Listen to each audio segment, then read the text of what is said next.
What's up guys, it's Pliskin here.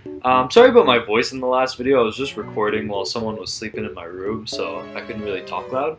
But anyways, here's the video I was talking about in my last video on analysis on Venom Snake. Now when it comes to Metal Gear Solid 5, I've made a lot of videos. In fact, the bulk of my channel is Metal Gear Solid 5. And honestly, I see myself making like anywhere from 4 to 5 more videos on this. But this video here is going to kind of be the big boy of it all. Now, a lot of people will talk about this game, but they won't really go over Venom Snake's character. And I think that's a waste, because I think, although he could be seen as nothing more than a pawn and nothing more than Big Boss's toy, I really think there's a lot of story and a lot of character to, well, this character. And in this video here, that's exactly what we're going to be going over. Now, one of the ways that we're going to go into Venom's character, talk about him as an individual, is just by talking about the ways that he's different from Big Boss. Because a lot of people will just go on and say, he's just a placeholder for Big Boss. He's just a guy acting like Big Boss. And for the most part, this is true. But through his act, there's a few cracks in there that really show the difference between him and Big Boss. And one of the key, let's say, showers, things that illustrate this, are his interactions with those around him. Now, the first character we'll go over to kind of showcase the difference between, the real Big Boss and Venom Snake is Kaz. Now, for those who have played Peace Walker, it's going to be, or Ground Zeroes for that matter, it's very clear that Snake and Kaz's relationship is very, the power in it is one-sided. Snake is the one that really makes the big decisions, and Kaz is the one that looks up to him. However, in Phantom Pain, there are multiple occasions where it's clear that Venom and Kaz share much more, not exactly that it's one-sided towards Kaz, but they both have a lot more say than the original duo in Peace Walker. And I feel like that's very well showcased in the scene where Venom Snake brings back the children to Mother Base, and at first begins to act how Big Boss normally would in terms of indoctrinating the children, but due to some influence from Kaz, he ends up deciding to go a different path. So I'll go ahead and I'll show that right here, right now.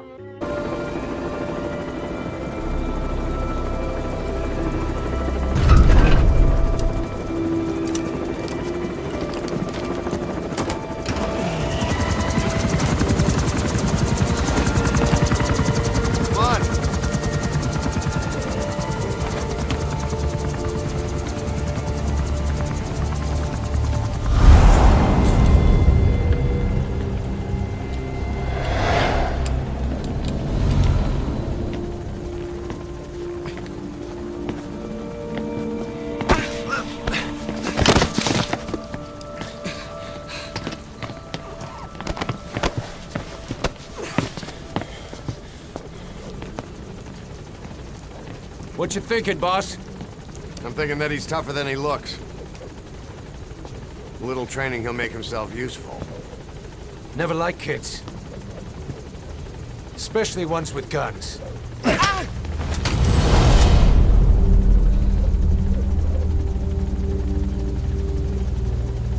See, kid's a natural. No. He's no natural.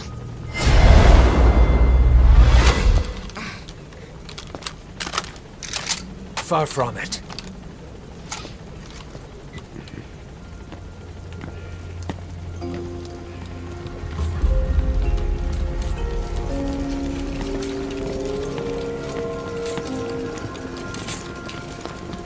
You probably noticed on the way in, we've expanded housing.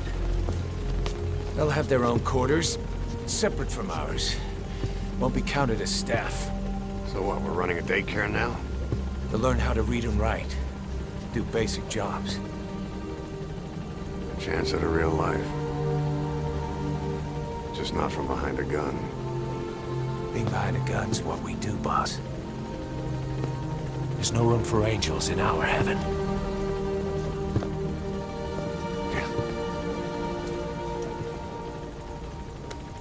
So yeah, immediately through this cutscene you see there's a discourse going on. There's difference in ideas. Big Boss will listen to his subordinates more instead of instilling fear in them. despite all the weird posters around the base saying Big Boss is watching. I feel like that's just the Big Boss narrative and not Venom Snake himself. Another good example of this type of behavior seen between Venom and Cause is during the Huey trial, where Venom makes the decision to show mercy to Huey, and rather than listen to him like he would Big Boss, Cause instead fights him on this. Now, take a look at how Venom takes this. Boss, He's leaving. he's responsible for all of this! Think of all the men! He didn't lose a damn thing! This is the enemy! And he's here on his knees! Us? You are right, he is not one of us. But we are not responsible to judge an enemy. He leaves Mother Base, and that'll be the end of it.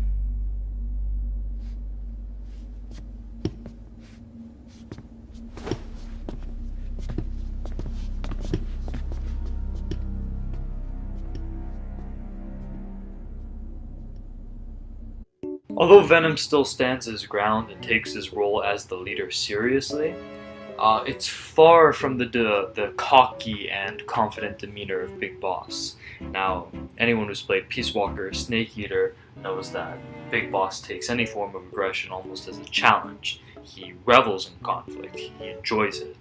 Venom's more of a calm and collected sort, a man of practicality, if you will. And the way that he still plays his role as Big Boss, I'm not calling him a beta or anything, he still fulfills that role, but his relationship with Cause is a lot more, for lack of better words, mellow than it was with Big Boss. All of these small interactions with Cause show this stark contrast between Big Boss and Venom's personality, and how, although he is no pushover, Big Boss is much more passive. I mean, they're both Big Boss technically, but Venom Snake is much more passive of a character than Big Boss, indicating that that's, a little part of his personality that's shined through the brainwashing process of making him a body double. Now, transitioning on to a different character, Quiet also shows a huge difference between Venom and Big Boss, in the sense that, unlike Big Boss, Venom is capable of caring for somebody else simply for who they are. Whereas if you remember the scenes in Peace Walker between Snake and Eva, or the way that Big Boss treats Cause later on, Big Boss in the end is motivated by one thing, and that's conflict and the spread of it, but not Venom. And in the Mission of Quiet Exit, we're really showcased that, where he's not going after Quiet as in the sense that Cause or Big Boss would have gone after her to stop the parasites from spreading. He's going after her because he's generally developed a bond with her and he generally cares about her. And that's seen here when he wakes up. So I'll keep talking, but first let's just watch through this.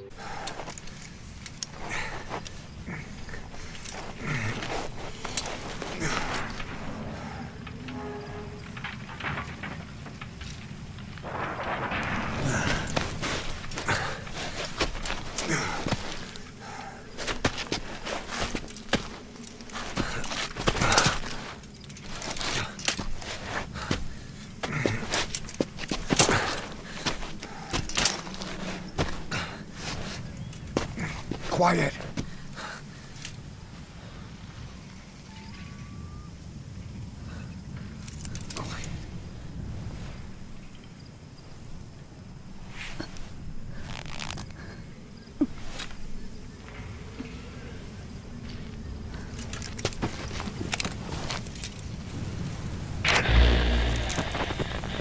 You.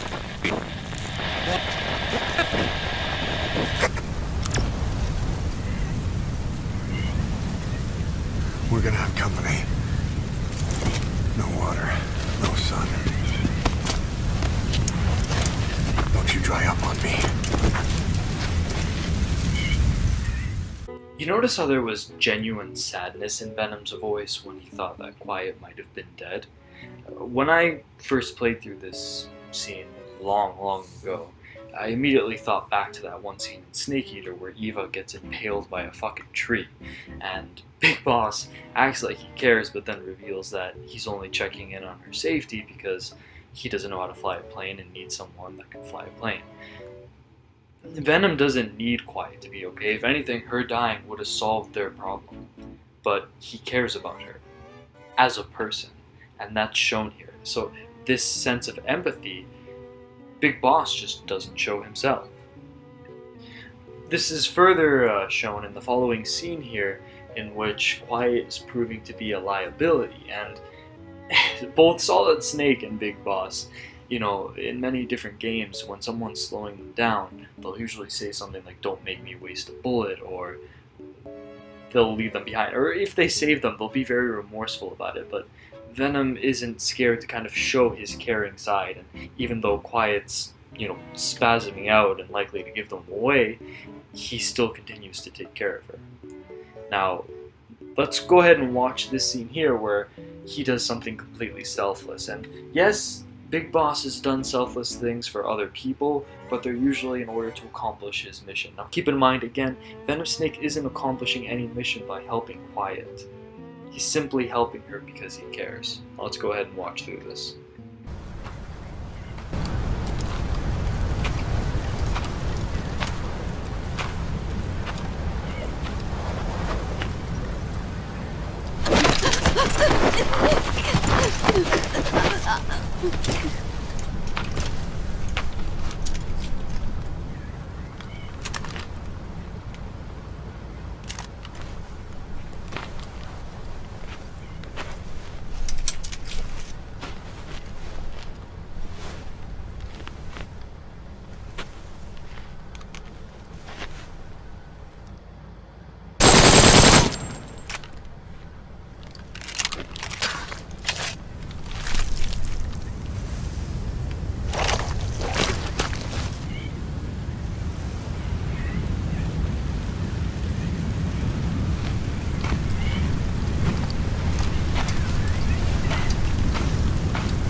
Now, I'm not saying Big Boss or Solid Snake wouldn't help their comrade, because you know what, they probably would. But the way that Venom Snake really goes out of his way continuously to do this, like, one could argue that Big Boss would also spare Quiet after her fight, but think about all the times that Quiet, like, harmed the men, how many chances that he gave Quiet after, like, you know, she ran away, after she was exposed or anything. The risk factor with her, it's like, we know Big Boss, and we know that through his actions in both Snake Eater and Peace Walker, he'll do what he needs to do to avert large crises like that, unless he's the cause of them, so he's a little inconsistent that way. But yeah, I feel like mostly this scene shows that whether or not Big Boss would have done the same thing, the reasons behind why they're doing them are vastly different. You know, this all shows that Venom cares about people in a way that Big Boss doesn't, if that makes any sense.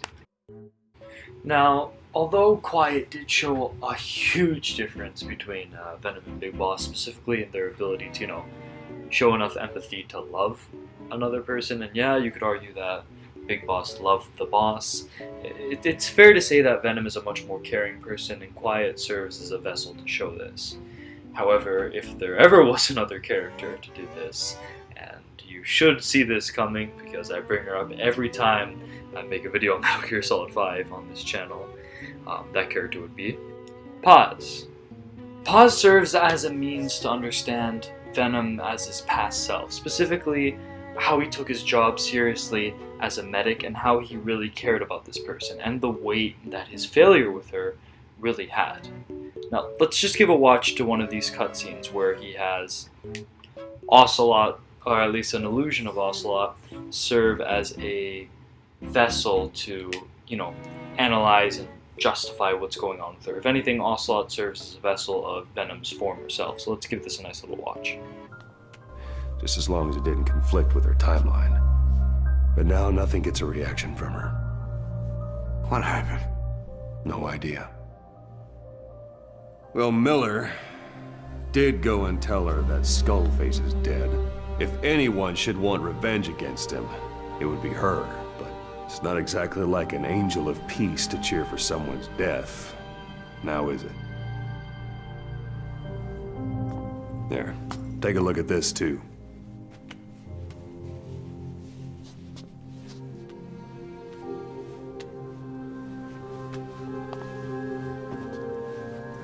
See it?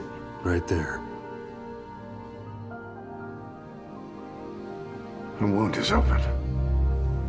Yeah, it was all closed up and then it went back to this. But why? The medic has no idea how it happened. He figures it must have been self-inflicted.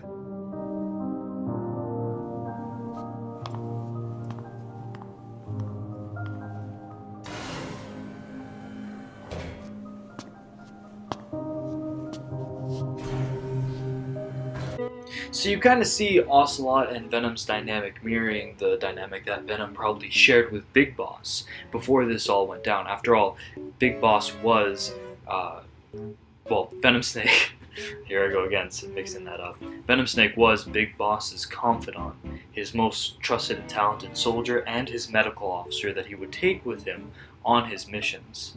So we can assume that whenever Big Boss needed a reading on what was going on, Venom would be the guy to tell him.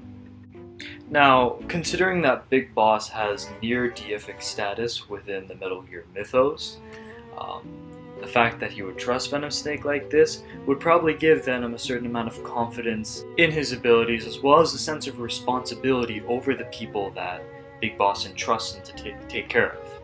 Now, one could go back and forth over the implications of Venom's relationship with Paz, but it's safe to say that he at least felt a certain amount of responsibility when taking care of her. And his relationship with Big Boss, as showcased through the Ocelot illusion, can kind of give us a little bit of a backdrop to, where that responsibility stems from. Now let's go ahead and watch the final Paz scene. And after we go through it, let's just break it down step by step and talk about what it really means when showcasing Venom's psyche, his character, and the implications of this responsibility that he failed back 9 years ago on that chopper.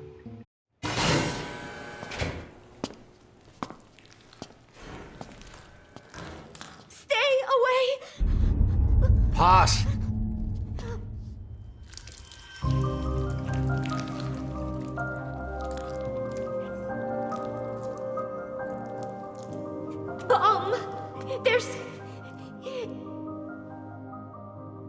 There's another!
Okay, so first we pretty much have a replay of what happened in the chopper.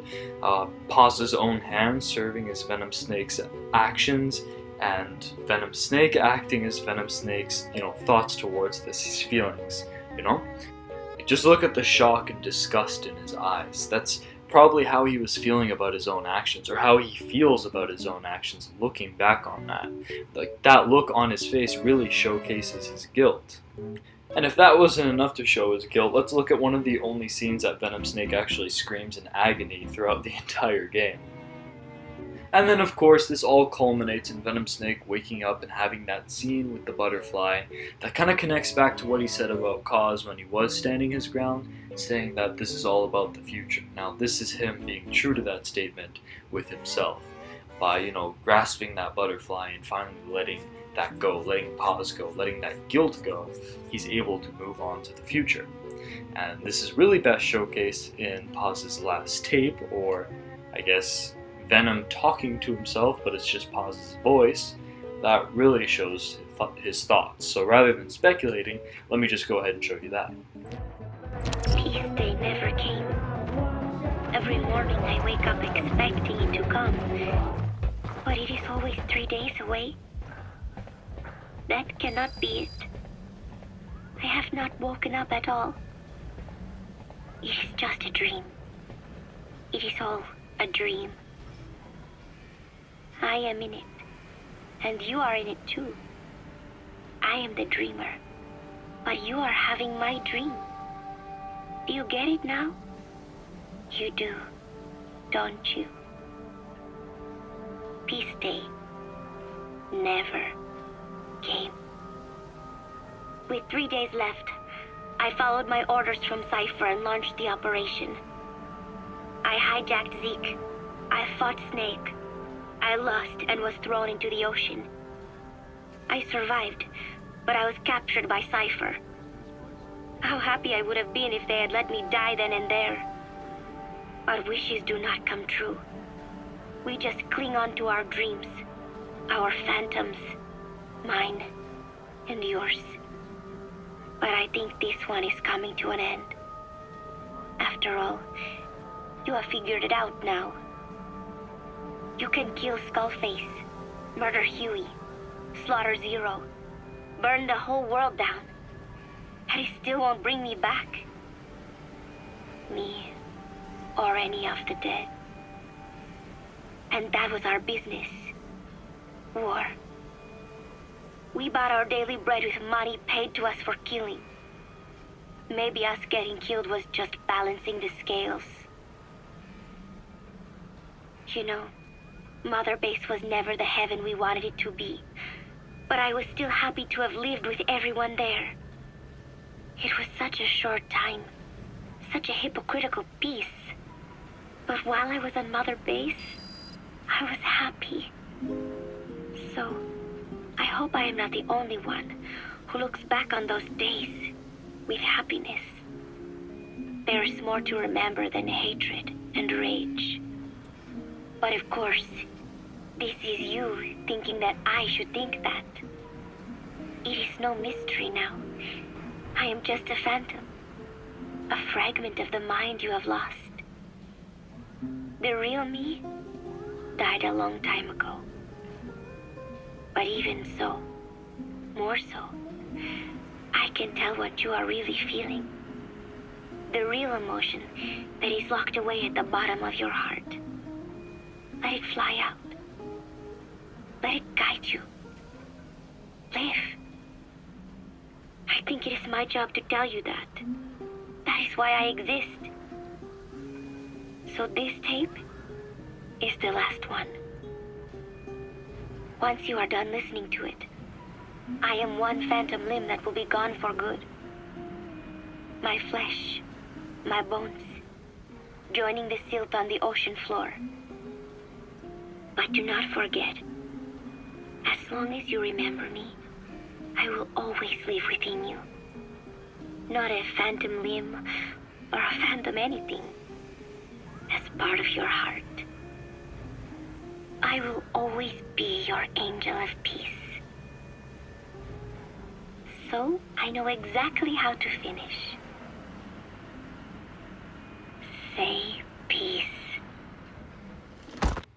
with all that being said, I have to take it back to, the encounter with the children again. Again, like I mentioned before, Big Boss, or Venom Snake, does still think to use them as child soldiers, but is more inclined to help them than the actual Big Boss.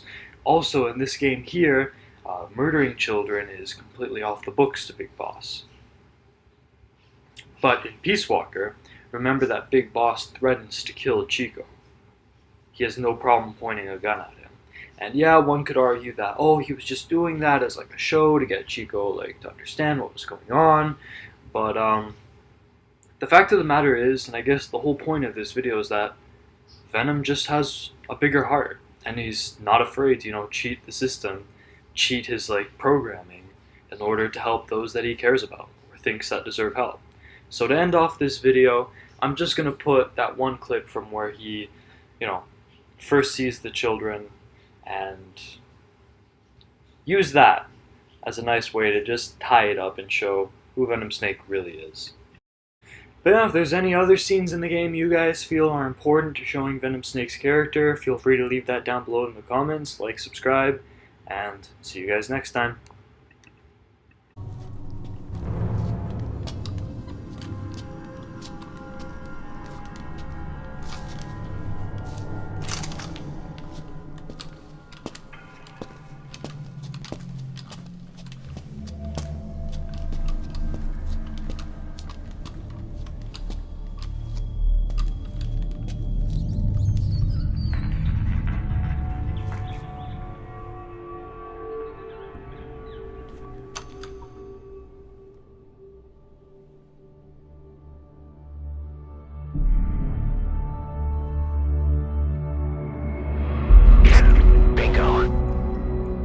What to do.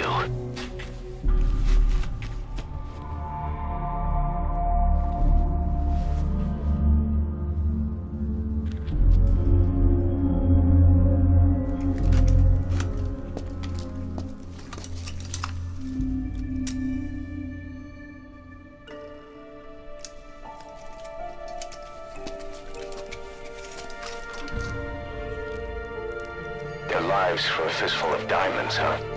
And what happens after that? They can't go home. They've only got two options. Heaven or hell. No, there's another. Utter heaven.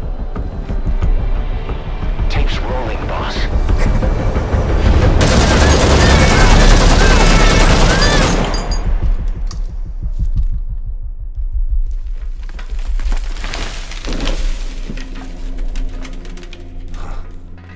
How about it, Cos? Looks like our client just got outbid. We got the recording. Objective accomplished. Let's go.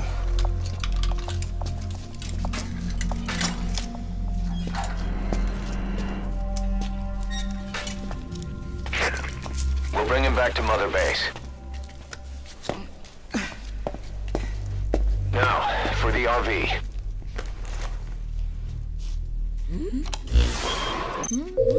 There's some high ground downriver. I'll have the chopper set down there. Lead the kids to safety.